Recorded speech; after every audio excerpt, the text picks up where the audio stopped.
Hey Keepers, welcome to Keefer's Music Channel and Life. And today we're going to talk about life and how crazy life can be.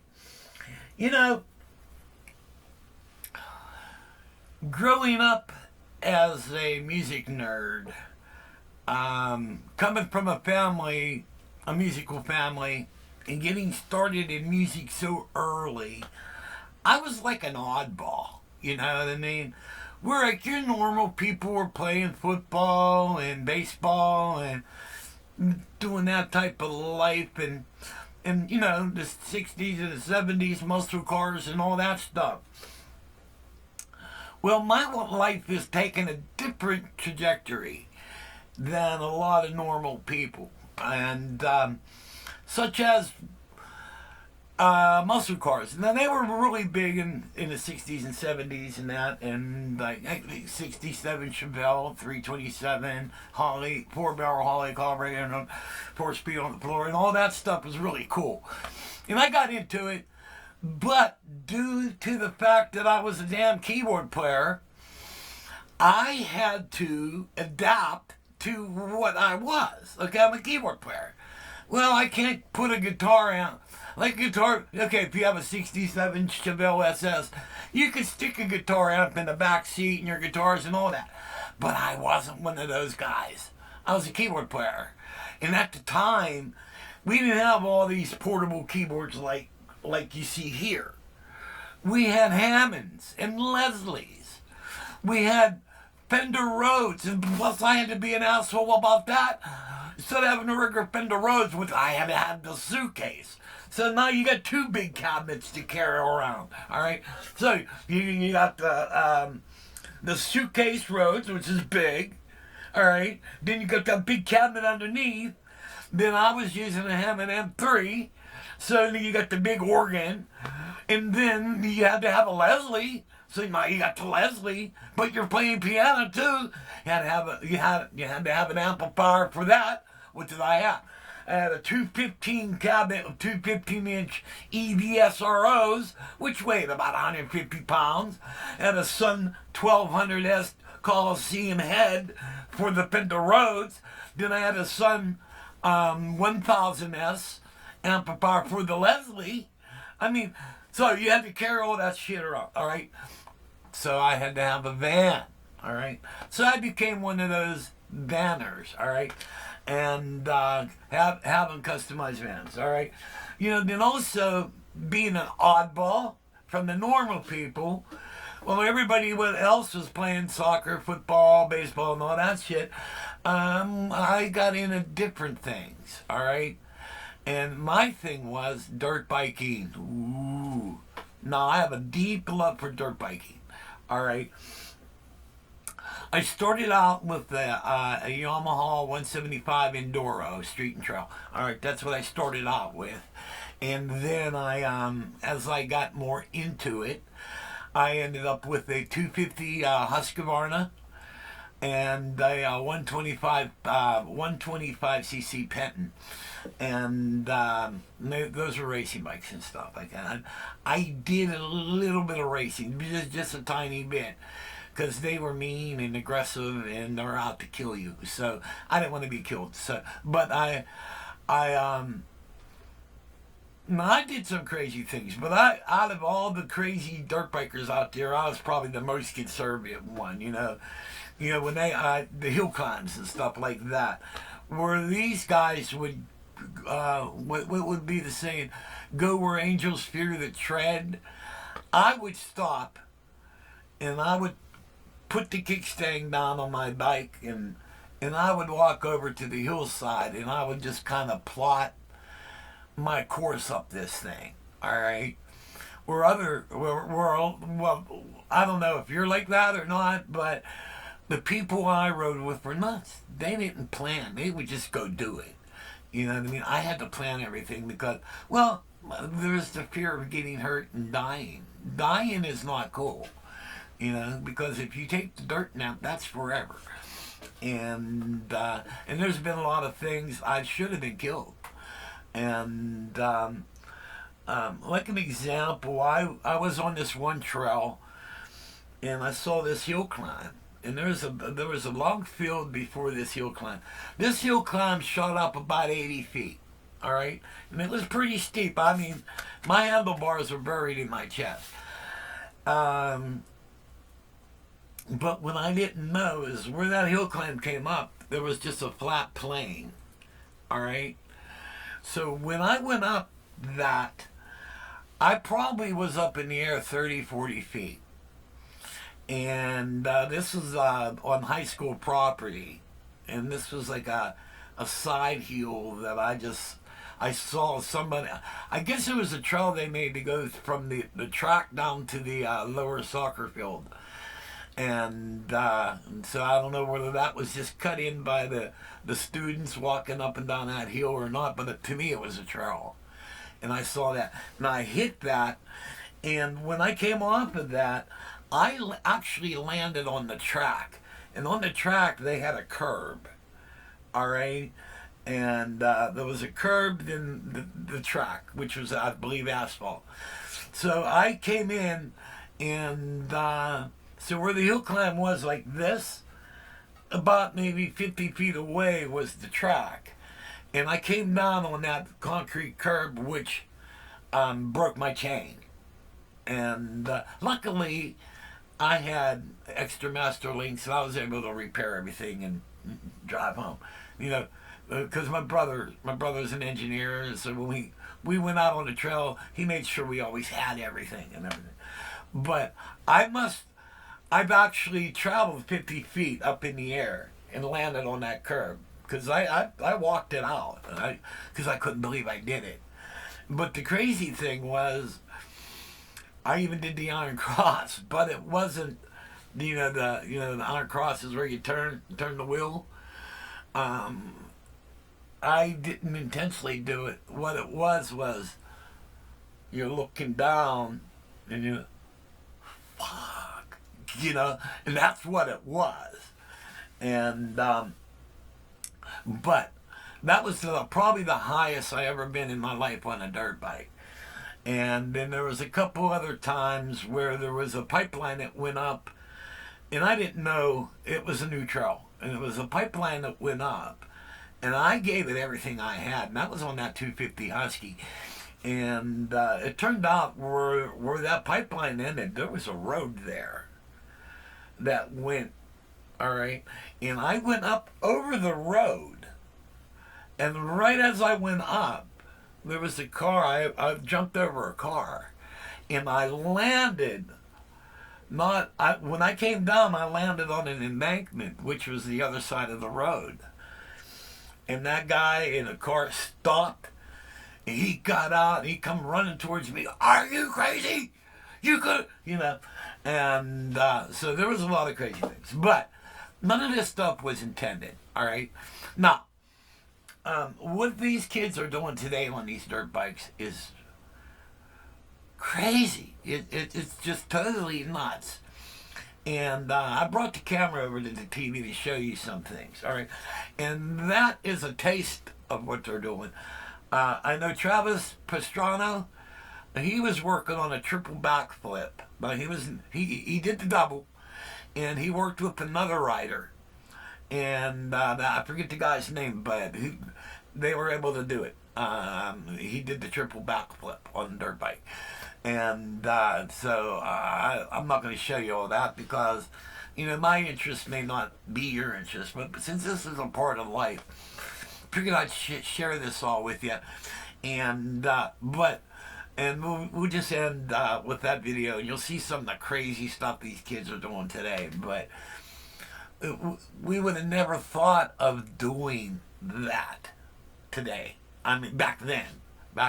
So that's how crazy people have gotten. Another thing I also, while I was in my dirt bike phase, I also got into whitewater rafting. Then from the rafting aspect of it, I got into whitewater kayaking. And we did a lot of crazy things with that. But it was always... like in high school, everybody had 8 tracks, but I was probably the only one at the high school that had a cassette. and everybody was like, why can't you be like normal people? You know, we go cruising in your van and stuff, and you have cassettes, so we can't bring our music and play in your car and stuff. And I'm going, cassettes they're the new thing. They're going to be the thing of the future. And all those buttheads found out I was right. But I had heads up because I had a brother who was an engineer, and he was always on the cutting edge of finding things and stuff like that. And but life is crazy. I hope you guys enjoy this video and to see some of the crazy dirt bike things that's going on. But it's kind of amazing when you look at things, you know, and you look at the way they were and the way they are now. Now, some things in life move ahead. Other things in life move backwards.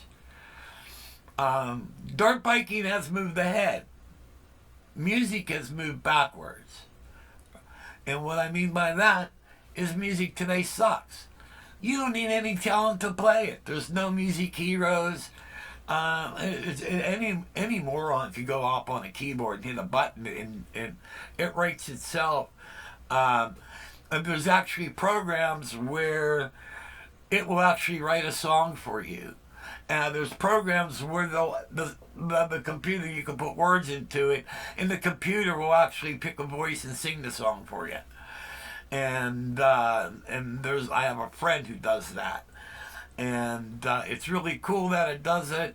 To me, I don't appreciate it. That's cheating. I believe if you have talent, your talent should do the work. Not no fucking computer. Excuse my language, but that pisses me off. That's cheating. It's cheating in the worst way. Like when I played professional, I didn't sequence. I played all the parts. And I worked my ass off doing it. Sometimes I'd study hours to do all this shit. But I wasn't sequencing. I did it, and I did it live. You know, to me, all those bands that did the sequencing, they're nothing but a bunch of pussies. And you could quote me on that. I don't care. I don't care because the fact is, I did it. I played all the parts and I did it live. So, you know what? Say what you want, but I did it. I didn't cheat and use equipment. Now, bands like the Cars, they sequence. When you heard the Cars live, they were sequencing it, but that's okay. You know, you can do that. But you know, when Greg Hawkes from the Cars originally started out, he wasn't sequencing. You know, but as time progressed and the more technology that goes, yeah, use it. You know, if you can use it, but it's still cheating. You know, but. And I watched a lot of parts that Greg was sequencing because he had all the sequence. I could have done all that stuff live. And but I can't say anything about Greg because Greg was such a creative keyboard player. He's still alive. He is a very creative keyboard player. And he could have played those parts live. Whether he had the talent to do so or not, that's a talent all its own. And that's what I'm noted for. I'm noted as a multi-keyboardist.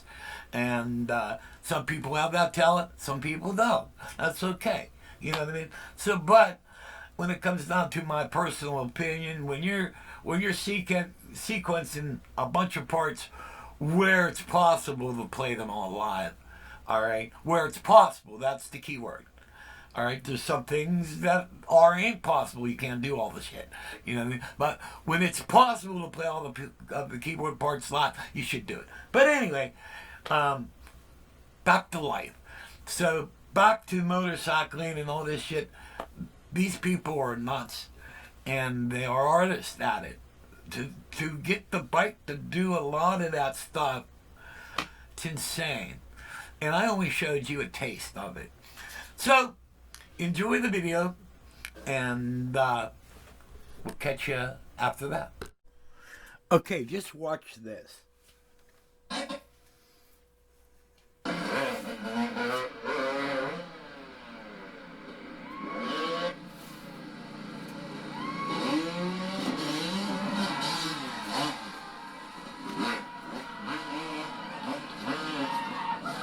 This is nuts. This is crazy.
So it should be a 360 backflip to 360 backflip. 1, 2, land it! Oh, yes! He does it! Yes! It's the world's first trick!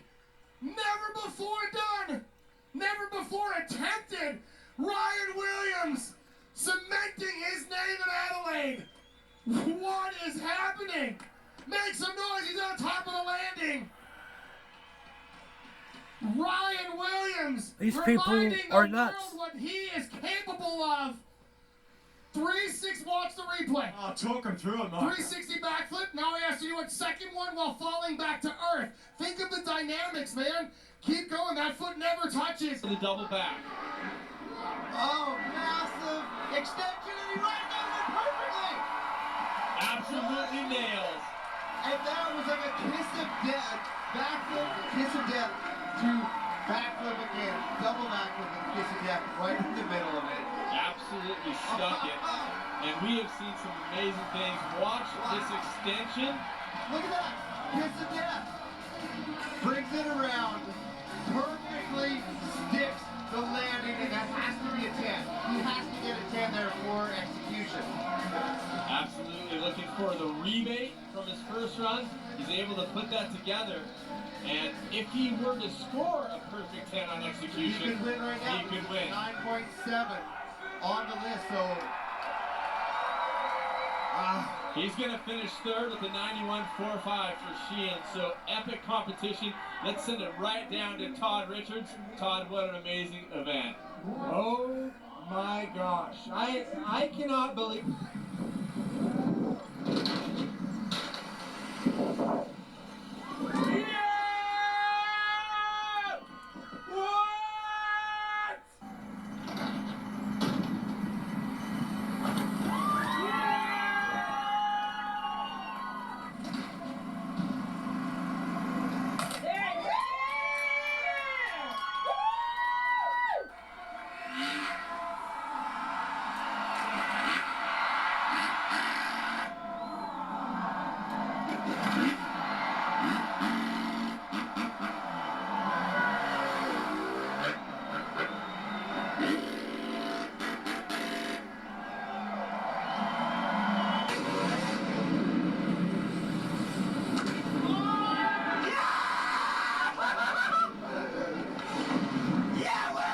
Crazy.